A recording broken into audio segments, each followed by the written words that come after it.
Hello everyone. Welcome to my channel. కెనడాలో winter టైంలో snow పడేటప్పుడు ఎలా ఉంటుందో మీకు ఈ వ్లాగ్‌లో చూపిస్తాను. మాకు లాస్ట్ 3 డేస్ వరకు టెంపరేచర్ ఎలా ఉంది అంటే -10 టు -20 డిగ్రీస్ అయిపోయింది. బట్ మార్నింగ్ లేచేసరికి టెంపరేచర్ బావుంది. అందులోనూ స్నో కూడా పడుతుంది కదా! కొన్ని వీడియోస్ అవి తీయొచ్చు అని ఇంకా రెడీ అయిపోయి బయటికి స్టార్ట్ అయిపోయామనమాట. ఇప్పుడు నేను వాక్ చేస్తున్నాను కదా! ఇది మా అపార్ట్మెంట్‌కి బ్యాక్ సైడ్ ఉండే ఒక ప్రైవేట్ ఏరియా. ఇది ఈ ప్రైవేట్ ఏరియాలో సమ్మర్‌లో చాలా బావుంటుంది. ఎందుకంటే కిడ్స్ ఇక్కడ ఆడుకోవడానికొస్తారు. పింగ్ పాంగ్ టేబుల్ ఉంటుంది. షటిల్ నెట్ కోర్ట్ కూడా ఉంటుంది. అక్కడ నేను కొంచెం స్లిప్ అయ్యాను. తెలియలేదు స్నో వల్ల.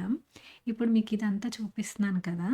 ఇదంతా ఏంటంటే మేము ఉంటున్న అపార్ట్మెంట్. మన ఇండియాలో గేటెడ్ కమ్యూనిటీస్ ఉంటాయి కదా! అలానే ఇక్కడ కూడా కాండోస్ అని ఉంటాయి. మేము కూడా అందులోనే ఉంటున్నాము. ఇంకా పార్క్‌కి మా అపార్ట్మెంట్ నుంచి జస్ట్ 5 మినిట్స్ వాక్. ఇలా సిగ్నల్ క్రాస్ చేస్తే వచ్చేస్తుంది. పార్క్ పక్కనే మాకు మెట్రో కూడా ఉంటుందనమాట.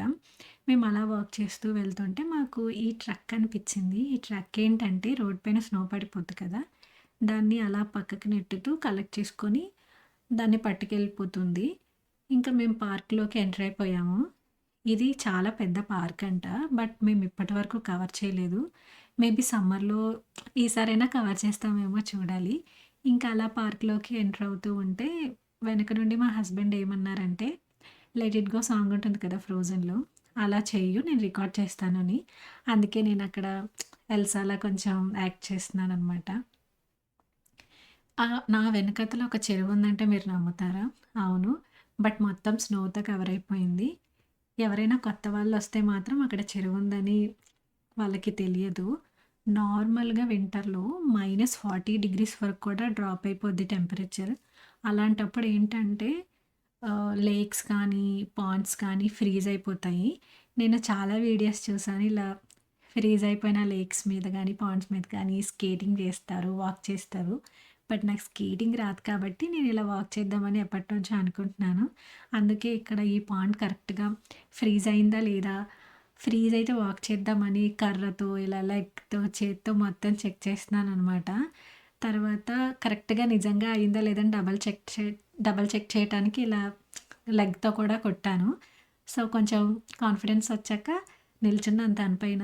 నిల్చున్నానే కానీ చాలా భయపడ్డాను. ఎందుకంటే కరెక్ట్‌గా ఫ్రీజ్ అవ్వకపోతే మళ్ళీ ప్రాబ్లమ్ అది పగిలిపోద్దేమో, మళ్ళీ నా వెయిట్‌కి అసలు అది సపోర్ట్ చేస్తదా లేదా అని.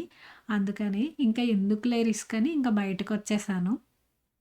తర్వాత అసలు ఇక్కడ చాలా స్క్విరల్స్ ఉంటాయి. ఇండియాలో కంటే నేను కెనడాలోనే ఎక్కువ చూసాను. కొన్ని అలా స్క్విరల్స్‌ని చూసి, తర్వాత కొన్ని క్యూట్ క్యూట్ ఆహ్, స్లో మోషన్ వీడియోస్ అవి రికార్డ్ చేసి, నేను డాన్స్ వీడియోస్ చేయడానికొచ్చాను కాబట్టి అవి కూడా కొన్ని ఒక 2, 3 వీడియోస్ రికార్డ్ చేసి ఇంక ఇంటికి వెళ్ళిపోదాం అనుకున్నాము.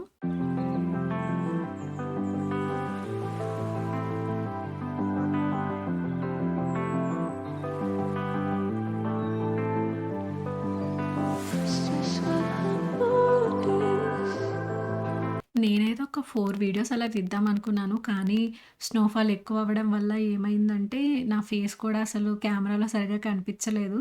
అందుకనే ఇంకా ఓన్లీ 2 తీసేసి ఇంకా ఇంటికి స్టార్ట్ అయిపోయాము.